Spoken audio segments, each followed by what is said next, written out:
Ready? Yeah. It is an amazing honor for me to introduce a man that means so much to our community. But I look out in the audience and I see that everyone here knows TJ already, and that's why you're here. The people that aren't here who haven't met him yet, they don't know what they're missing. So sorry about those people. But TJ has huge accolades in his life. Just from his coaching experience at Long Island University, around the world, all the vision training he's done for folks. Ukrainian Hall of Fame. Yes, that's pretty awesome. And none of that, I don't think any of that compares to what it means to know you. This part where I cut. I'm going to say something too. Thank you. That's why Lucas is here. That's why Lucas is here, because I wasn't going to make it through it. Okay. I met TJ, gosh, I don't even know how many years ago, and from that moment until now, I just feel like I'm a better person. And I feel like every interaction I've had with him, it's just getting better, getting better, getting better. And everybody that knows him is a better person. They see all the good things. Like he's just honestly just a glowing sunshine of just a good. He's just a good person. He's just a good person. Don't make me emotional now. Yeah, it's few and far between. And yeah, and I feel like he's been somebody that I've always looked up to for coaching, and now a lot of kids look up to me. But honestly, I think they're really looking up to TJ if they ever look up to me. So yeah. Thank you, Lucas. And Thank you. Take a quick minute also to introduce our other guest, Nicholas Kristof. So it's with my great honor and pleasure that I stand before you today to introduce a remarkable individual whose work embodies the essence of compassion, courage, and vision, Nicholas Kristof. A Pulitzer Prize-winning journalist, not just a storyteller, he is a force for change. With an unwavering commitment to shed light on the most pressing issues of our time, Kristof's journalism transcends mere reporting. It ignites a call to action. What truly sets Nicholas Kristof apart is his visionary approach to storytelling. He challenges us to confront uncomfortable truths and inspires us to imagine a future where everybody has the opportunity to thrive. In a world where the power of words can shape destinies, Nicholas Kristof's vision serves a guiding light, illuminating the path towards a more just and equitable society. To thank you for being here, we have a case from Ken Wright, so make sure that we get that to you before you go. Please join me in welcoming Nicholas Kristof.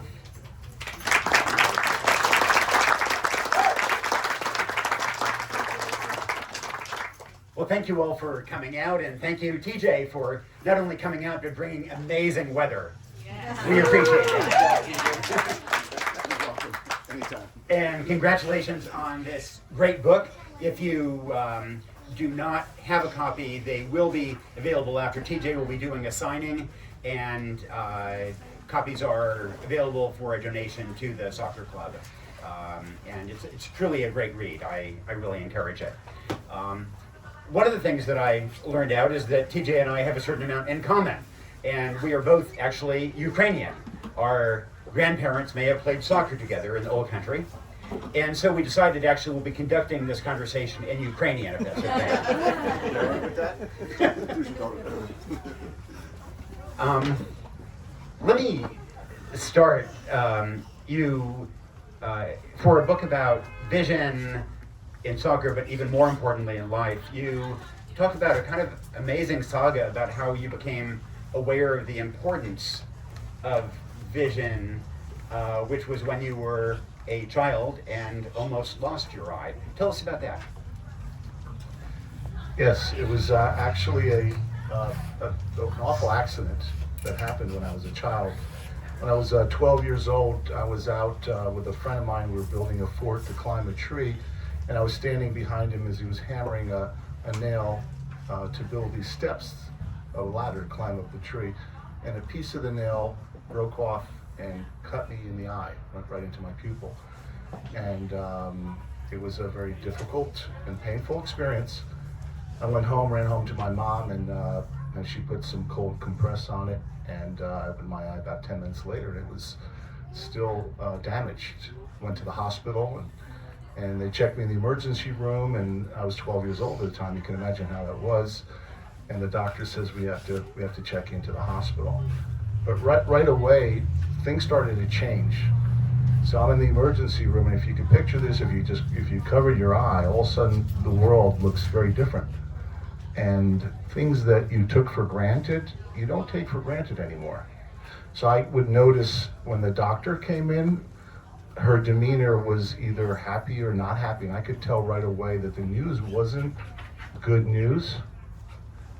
Fortunately, my father had taken me out of that hospital because they were going to take my eye out, and he took me to New York to another hospital. And over 2 weeks, I would see, eventually when the doctors came in, that there would be light in their eyes, and there would be a smile on their face. So that started that shift in perspective and looking at the world a little bit deeper and being more present than I had ever been in my life. Well, the book gives a shout out to some great soccer programs around the country, including one in rural Oregon, which you write about in several pages. So tell us, and you talk about how you became aware of the Carlton program and meeting Karen and coming out here. There are a lot of soccer programs around the country where kids are paying thousands of dollars a year in travel programs, and here you are in Carlton, where I think the annual membership is $15, is that right? 15. So tell us what attracted you to the program here, and in a sense, why you are here, why you wrote about it in the book. Well, Karen was the one. She had seen me do a little workshop in Chicago at the National Coaches Convention, and she came up to me afterwards and says, I really can't afford to bring you out here. We're not for profit, but we have a tremendous community with young people that are doing amazing things. Plus we have the best Pinot Noir in the country. So I said, okay. We stopped at Pinot Noir. So I came out the first time and I fell in love with the place. You have a feeling in your heart when you know people are doing the right things and kids are doing the right things, and you're in a community where people deeply care and love each other. And when you find authenticity anywhere in life, you're attracted to it. Authentic people are ones you want to hold on to really close to your life. And I've found that out. And coming here, the way they do things is very different. The pay-for-play model in America is a challenge where, access to sports or education is not for everyone, perhaps. Not here. There's access for everyone. And there's not only access, there's a mentorship model that is unique where young people are already empowered to lead and to make decisions on their own and to take charge. And that's something that we need in this country. And I saw that right away. The first workshop I did on leadership, which I'm going to do tomorrow, Lucas attended, and was he 12 or 13? How old was he, Karen? He was 12. And Karen said, can Lucas show up? He's 12. I go, 12? That's like really young. I do it normally for adults. But I'm so thankful that he was there. And as a 12-year-old, he was asking questions that a 35-year-old would have asked. Like, maybe even 9. I know he looked 9, but he was actually 12. So that was what drew me, and not only drew me that I come here every year, at least once, sometimes twice a year. And your club is the only soccer club that I talk about in North America in the book, by the way. The only club. And I've traveled, as you know, around the world and what have you, and around the country. But when I had the privilege of writing this book, I said, I want everyone who reads this book to know about this community. Everyone. I want them to imagine their own communities around the country that they can recreate and do the same thing in their own way. And that's why I think this is important. That's why I'm here. And one of the themes of the book is the interplay between what happens on the soccer field and what happens in real life, and how lessons from one can apply to the other. And so, talk about that a little bit, whether we're talking about Carlton or whether we're talking about the East Coast. How do the lessons from the soccer field influence what goes on in life itself? That's a great question. Thank you. So I talk about the 5 P's as the model. The 5 P's are perceive, process, plan, perform, and persist. And the most important are the first and the last, perception. The wider, the brighter, the deeper your perception, your ability to process a lot of information, right? Plan, perform, and persistence to have a loop. When you're persistent about something, it becomes automatic. You don't have to think about it. When you're persistent about being perceptive, and what I mean by that in real life is that, since the origin of man, we fight or flight, we're very protective when we meet people, right? Because of safety, and that's part of our DNA, our brain. When we do that, too often we put people in a box, a narrow box, and we only see a narrow part of that. Eyes Up and the 5 P's are about taking away those blinders and seeing the rich tapestry that every human being has. And when you do that, you develop skills of empathy, care, love, and you connect with people in a real way. So that's what Eyes Up is about, is finding ways to do that every single day in your journey. That's the transfer into life. I've got to say that when I read the book and I got to the persist P, I thought of the Ukraine war and the degree to which Ukrainians are persisting against impossible odds, and and have for 150 years. I mean, I wondered if that was a kind of part of the backdrop there. But I think one of the things that comes through very much in the book is that you don't see soccer as measured by win-loss records at the end of the season, and but about more important things. Can you talk about what matters in soccer and maybe fit into that? You've had great advice for soccer parents, and I think any of us who've been soccer parents have seen sometimes other soccer parents out on the warpath, and maybe you could use that counsel. Talk a little bit about that.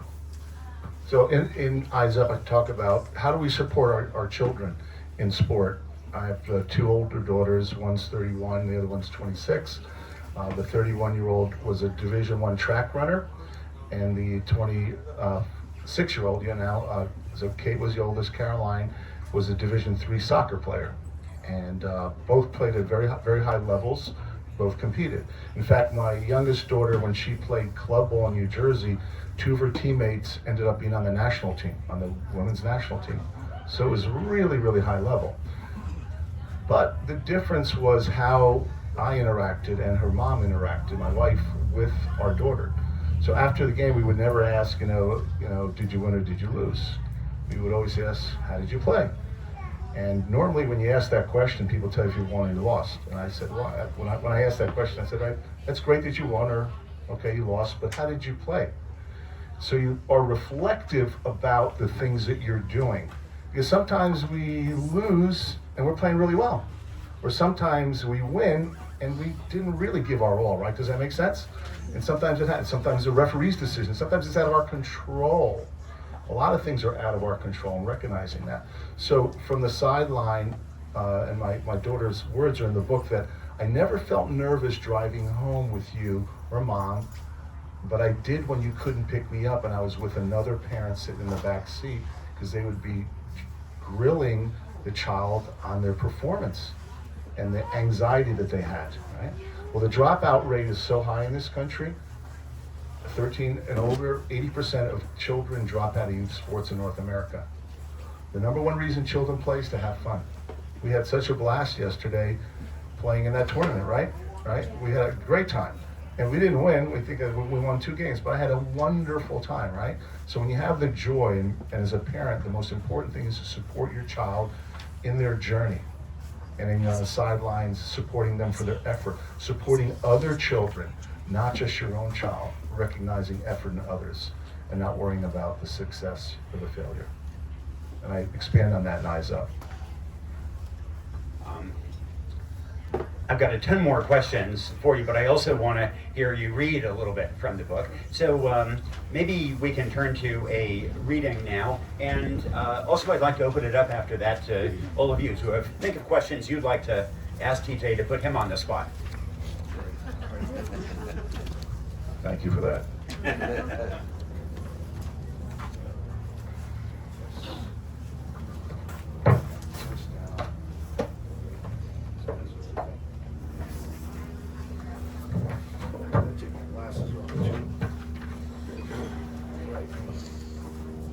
Can you hear me? Okay. All right. So the part I chose is chapter 8 in the book. It's called "Make Everyone Around You Better." Okay. Having spent the better part of 4 decades on college campuses, I've heard plenty of debate around moral obligation, usually by people who are a lot more learned than me. I can't tell you if it was Kant or Kierkegaard had it right, or where the line is between moral and legal responsibility. I can only tell you what I believe, which is that if you have the opportunity to make the world a better place, go ahead and do it. I think most people would probably go along with that. The trick is finding those opportunities day in and day out.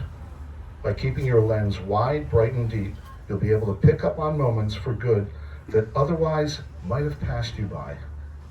It goes back to the first of the 5 Ps, perception, or the spark that opens up your eyes to the world around you. Sometimes the moments are big. Maybe noticing that a friend or loved one is hurting based on something in their body language or demeanor. Other moments are small and mundane, and as a result, easy to ignore. Like the big bit of trash on the street that gets stepped over by thousands of people until one of them decides to pick it up. That reminds me of a story, one that sheds light on the link between perception, selflessness, and the ripple effect. As a proud Ukrainian, I relish an opportunity to get back to the homeland. My first vision training trip coincided with the Maidan protests during Russia's invasion and annexation of Crimea in 2013. At that time, I trained the coaches and youth players from Zivka FC in Kiev. 5 years later, I got the chance to return when a close friend in Brooklyn connected me with a Ukrainian who supported the local club team in Berezhany, a small city in the northwest corner of the country, a couple hours drive from Lviv. This time, I invited my partner, Len, because we were both Ukrainian. I could see it being an incredibly moving experience for the two of us. Len and I landed in Lviv airport and made the 60-mile journey to Berezhany. It was extremely slow going because the road was strewn with crater-sized potholes, an indelible image of the impoverished nation. But eventually we reached the outskirts of the city, which is more of an old world village with a population of just under 10,000 people. As we entered the city center, the road switched from dirt to pavement for a quarter-mile stretch. We were greeted at the local hotel, the only one in town, by Stepan, the president of the soccer club. After exchanging a few short pleasantries, I asked him why only one section of the road was paved. That's all we had money for, he answered quietly, matter-of-factly. Now, I've been in impoverished nations before, but this is a whole new level. One nice strip of paved asphalt and shops, and everything else was dirt, rubble, and potholes big enough to lose a car in. Len and I checked into the hotel, rested up for an hour or so, and then made our way to the stadium where we'd be leading a vision training session for coaches. Stepan joined us. It was a beautiful night in Berezhany. As we strolled past the river that winds its way through the village, chatting amicably about soccer, Len suddenly veered off from the group. When he bent over, I thought maybe his shoelace had come untied. But no, he was simply picking up empty bags of potato chips and other debris that was littering the sidewalk. I smiled knowingly. As I explained earlier in the book, Len was my soccer Yoda when it came to the foundations and fundamentals of vision training. We've evolved the program together over the years, but I credit him with many of the original concepts. The life training piece comes mostly, it's for me. I don't say all mine because so many people have influenced my thinking over time. But that meant a switching of roles for Len, and when it comes to the lessons like the 5 Ps and the 3 Ls, look, listen, and learn, and making the world a better place. Picking up litter was one of my earliest teachings, It's something I've done as a matter of course for most of my life. Whether I'm walking through the woods of upstate New York or the streets of downtown Brooklyn or Carlton, if I see a piece of errant trash, I always pick it up and toss it into the nearest garbage can. As you can expect, it's a bit more demanding in Brooklyn. Okay, back to Virginia and my early evening stroll to the stadium. Watching Len pick up that piece of trash was as gratifying as seeing one of my players on the pitch check his or her shoulder 5 times in every 10 seconds, gathering real-time information. It was a ripple effect in action, or as I like to say, the way one good deed begets another. Selflessness is truly contagious. Standing on the riverbank, I had another flashback to Brooklyn, New York, and my first apartment, a 4th floor walk-up on Smith Street in Carroll Gardens. As was customary in that kind of building, delivery people would leave packages in the small lobby just inside the main entrance. I didn't know anyone in the building, but I knew most of their names, which were displayed on the inside mailbox. So anytime I came home to a package on the floor, I picked it up and left it outside the recipient's apartment. This went on for a few weeks. A package for 4B one day, 2A the next day, 3D the day after, and so on. I often tell this story in my Vision Training for Life workshops, and whenever I do, I pause at this point. I ask the audience, why they think I did this? Because you're a nice guy, some people answer. So nobody trips over the package? Others will say, both might be true, but the answer is actually quite simpler. Because I could, I tell them. I have 2 open arms, and it's easy for me to pick up a package and leave it for someone who might be loaded down with groceries or juggling a couple toddlers when they reach home. This was something that I could do, so I did it. Fast forward, a few months later, I return home from a recruiting trip.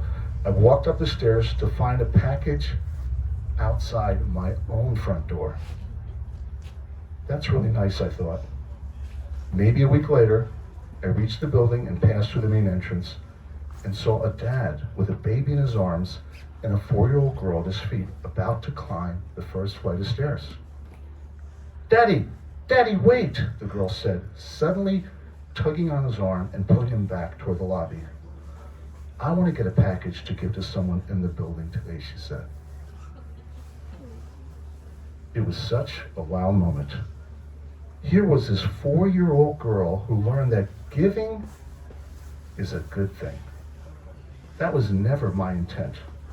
I didn't deliver packages with the hope of influencing this young child, but that was the consequence of my actions.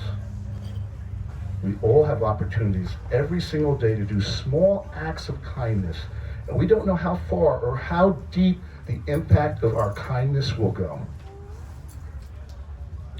As Len, Stepan, and I got closer to the stadium, the pathway became busier with people out enjoying the pleasant evening. A couple minutes later, after Len retrieved the trash, I spotted a flattened soda can on the ground. It had obviously been there for some time. I bent down, I picked it up. Len and I traded smiles. Stepan, meanwhile, he looked at us as if we were crazy. This went on for the remainder of the walk to the stadium. Len and I casually collecting trash and depositing in the garbage cans that were stationed along the way.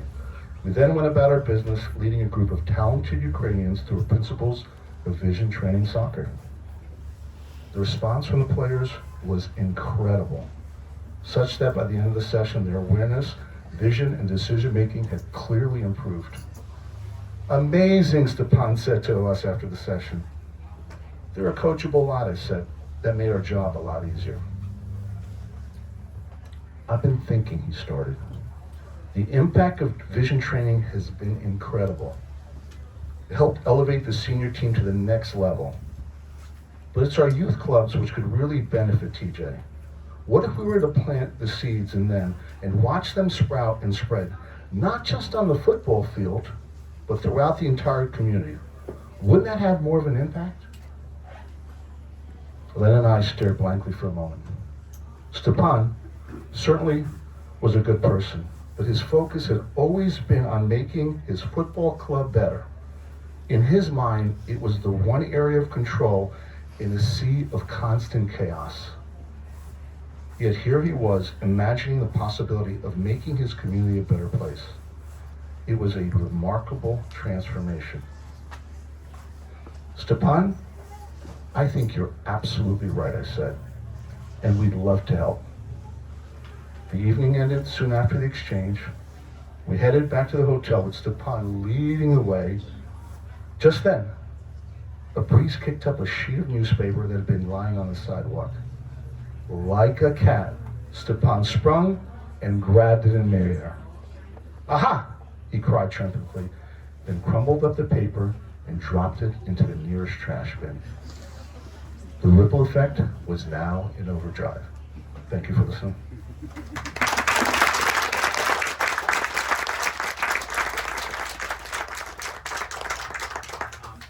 Now I'd like to open it up to all of you. I have a ton more questions, but I'd like to make it a broader conversation. Anybody have questions for TJ? Who wants to break the ice? TJ, when are you moving here? So I said, I asked myself the same question after the first time I was out here. This weather is basically like this every day. Well, it's so funny, I have all my bags unpacked, so might as well stay right now. It's been incredible, no it isn't, right? Don't be shy, but in the meantime, let me ask a couple more. You write in the book, if I have this right, that you haven't had a bad day in 8 years. Do I have that right? It's 9.5 years. 9.5 years now. So how do you do that? I mean, look, there are a certain amount of calamities around us, personal and national and global. How do you keep that upbeat spirit? Yes, that's the question that normally people ask me. Why and how, it started about 9.5 years ago. Certainly before that, I had some very difficult, tragic experiences in my life for a year that I was going through. Eventually, through meditation, through prayer, through reading, through connecting with people that really care about me and love me, I realized that I can decide how I'm going to respond to anything that happens to me in my life. So what I do is, and I talk about this in Eyes Up quite deeply, is when I wake up every morning, I'm spiritual. I'll thank something, the universe, Buddha, God, I thank Christ, but I'm thankful that I'm alive. So the first thing I do when I wake up is I'm grateful I'm alive. Now, 8 times I've also cheated death. You don't have to 8 times cheat death to appreciate that you're alive. So I thank that I'm alive. And the second thing I do is the air that I breathe. So I breathe in the oxygen, because why? Oxygen gives us life. Without air, none of us are here. So I'm very grateful when I wake up for that. And then I do a little bit of meditation that fills my lungs, my veins, my heart, and my brain. But here's the key thing. Here's the key thing. I immediately think of the 3 situations, people, the day before that I met that I'm most thankful for. So when I woke up this morning, I thought about this community, everybody wearing green, and I was part of it, and the joy and the laughter. It's the first thing I thought about. The second thing I thought about was the incredible meal that I had last night, celebrating my soon birthday with Josie and Karen and the family, which was an incredible meal. And the third thing was having a really nice conversation with a person in town, all right? So my day has been phenomenal. Now when I wake up tomorrow, the first thing I'm gonna think about is all of you. The first thing. So what kind of a day am I gonna have tomorrow? Who can tell me? What kind of a day? A good day? No, not a good day. Oh. Great day. A great day, thank you. I only have great days. Why? Because I decide. I don't let the weather, good weather, bad weather, no hair, I used to have really nice hair, decide for me what kind of a day I'm gonna have. And because of that, I see the best in everyone. And the energy that I'm giving out is that type of energy. And I'm attracting the right people in my life, right? I'm attracting you to my life, you're attracted to me. And my days are phenomenal because of that. That's a choice. And you realize you can make that choice. And in Eyes Up, it'll help you discover that too. Your career has coincided with a couple of revolutions in sports.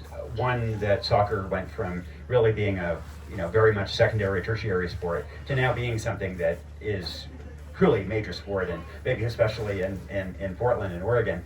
And second, the rise of girls' sports. Can you talk a little bit about how those two revolutions have changed soccer and maybe have changed the country?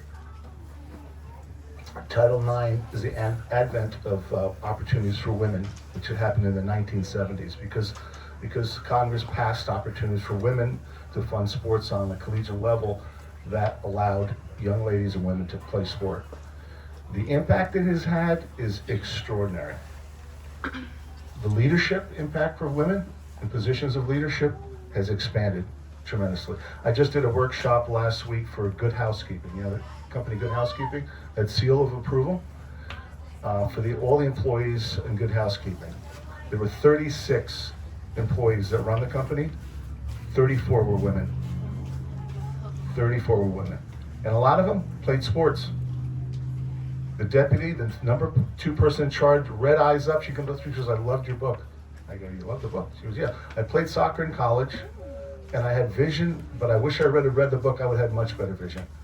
But I've used these ideas already and implemented them with my employees. So women in leadership positions is extraordinarily important, and that's one of the biggest changes with soccer, having women play. Good question. Yeah. So, like Lucas said, he looks up to you and kids look up to him. I've always thought that a mentor needs a mentor at all times. Why soccer, and what inspired you to be in leadership positions? Through soccer? Through soccer, or what inspired you to be the coach you are today? What inspired me to be the coach I am? Or who? Yeah, so can you hear me? Can you hear me back there? I'm sorry. That's good. So what inspired me, honestly, was having coaches that I didn't feel did the right things. So I had my share of good role models, but I had too many bad role models. When I first went to college, I had a coach that didn't care about me unless I was healthy. I got hurt once, and he just pushed me to the side. Didn't care about my well-being, how I was doing. And I promised myself that if I ever had the privilege, the opportunity to mentor or coach anyone, I'm going to be very honest with them. I'm going to be caring with them, because they didn't treat me the way I felt you should treat a human being. And I had, frankly, too many of those type of people in my life. And when something doesn't feel right, you can make a choice and a decision to change it. You don't have to copy someone that's doing things the wrong way. You could have that decision, that power, and you're empowered to do it. Thank you. Yeah, Jeff. TJ, it's great to have you here. I'm a soccer parent. I used to be a soccer parent. I'm going to leave here pretty quick because I'm a soccer grandparent. And Karen's going to get a copy of your book because she knows I'll make contributions to the club. I just wanted to get your reaction to a soccer story. Here's a little quickie soccer story from McMinnville. A group of kids were kindergarten on the same team. Skip ahead to age 14, 8 years later, same team, same coach, from one middle school in McMinnville. Got into a state tournament, win. Got to the finals against a team returning just then from a tour of the European tour of international tournaments. And, every kid they had was better than any kid on our team as an athlete, probably. And at the end of that game, that our boys won 1-0, as you might guess already, I was confronted by the parents of the other team, and they said, one of them, you beat us. And I didn't know what was coming. I said, yeah, we did. And he said, yeah, but we think if we played you again, you'd beat us again. So that was it. We all went our own ways. And, they were probably great athletes, and when our boys were, you know, they went on to just regular lives and they've had this experience. But it was just interesting soccer experience. My comment to that? Yeah. So my comment to that is if you stay together for an extended period of time, you really get to learn about how people perform, and you get to learn how to work with people, and you get to learn about compromise, and you get to learn about love and about caring. The fact that they stayed together that long, collectively, what they lacked in experience that this other team had, or that head start by going to Europe, they overcame it. Because those are the little subtleties that are priceless. It's a beautiful story. Thanks for sharing, Jeff. Jeff, right? Jeff. Yes. Thank you for sharing. Thank you. Can I ask a question that maybe follows on that a little bit? Which is what makes a great soccer player? And presumably there is some element of just, what your fast twitch muscles are like, and how fast you can run. I mean, things that are just physical traits, and presumably there's some element of how much you practice, and presumably there's some intangibles like, like your vision, like your attitude, this kind of thing. But what I'm curious, you've seen a lot of some truly amazing players. What makes a great player? So honestly, the differential is decision making. At one point, at the highest level, all the players are fast, strong, they're technical, but having all those skills would be like a chef. You go and you get all the great food, farm to table, but if you don't have the right recipe or know how to put the recipe together, you just have really good food that you're not putting together the right way. So all those technique, all the speed, and that's not just soccer, that's every sport. You think about the great players. Steph Curry, who's a great player for Golden State.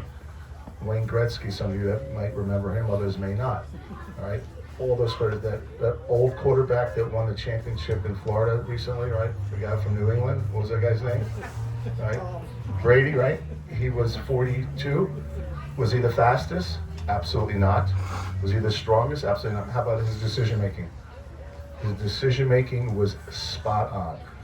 The separation between the good and the great in everything are the ones that consistently make the best decisions. How do you make the best decision? Gathering information. How do you gather information? By scanning, by asking questions. The best leaders gather information. They gather information, they trust people around them. They create other leaders, the best leaders. They empower others. Because if I'm a leader and you're just doing what I want you to do, then you're just pleasing me. If I'm being a transformative leader, I'm empowering you to lead so that you come up with ideas and solutions that are going to help me and help everyone. That's the difference between being transformative and being transactional. What are you going to do for me? And that's the difference between the top athletes and the top sports people. We're running short on time, but one of the things that Jeb taught me years ago, the last question I always ask in an interview is, what should I have asked you? What else should I have asked you? So what should I have asked, and what would you like to leave folks with? So, what's the most important quality of being transformative? You want to ask me that question? What's the most important quality being transformative? That's a great question. Let me think about it. Confidence and belief. When you have confidence and when you have belief, there is no limit, no ceiling to what you can achieve in life. So I'm going to leave everyone with a little bit of a story. Can I do that? All right. And if any of you are coming tomorrow to the leadership workshop, you'll hear this again. But before I do that, I want to give you two tiny gifts from me.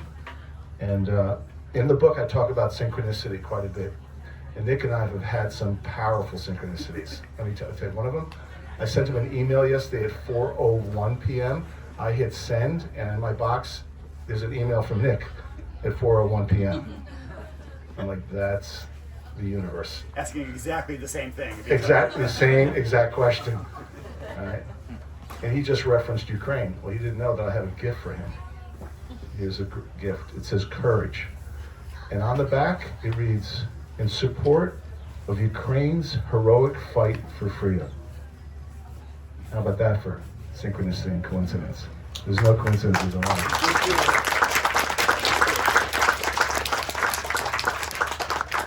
And one more thing on your fridge, and then I'll leave you all with this story, is hopefully you have a fridge at home, yeah?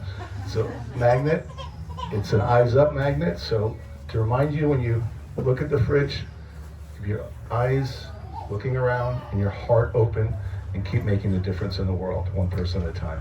All right, appreciate you. Appreciate you. All right, so here's my story. Last story, it'll be quick. So here it is. It's a starfish story. Karen knows this. I should give her the mic so she tells the story. Yeah, it's a good story. But I'm going to tell a story. So it's about making a difference and believing. So, man was walking along the beach in the South Pacific. In fact, I'm not going to use this mic. Turn this off. And it was hot. It was so hot. It was scorching hot, and his feet were burning. Can you hear me in the back over there? Feet were burning so bad that he had to walk in the water to cool off his feet. And as he's walking, he looks around and he sees all these starfish that have washed ashore and are dying, filling up the beach. He walks up and he sees a boy up ahead, and he's taking one starfish at a time. He's throwing it into the water. And he asks, what are you doing? The boy says, I'm saving the starfish. He laughs and he goes, you're not going to make a difference. Starfish are dying, they're filling the entire beach. With that, the boy goes up, grabs the biggest starfish he could find, and he wades into the water, and he leans back, and with all his might, he tosses the starfish as far as he can, and he watches as it disappears in the sea. And he turns and says, I just made a difference with that one. With that one. With that one. Remember, all you need to do in your life is make a difference with one to help our world become a better place. Thank you for coming out. Appreciate all of you.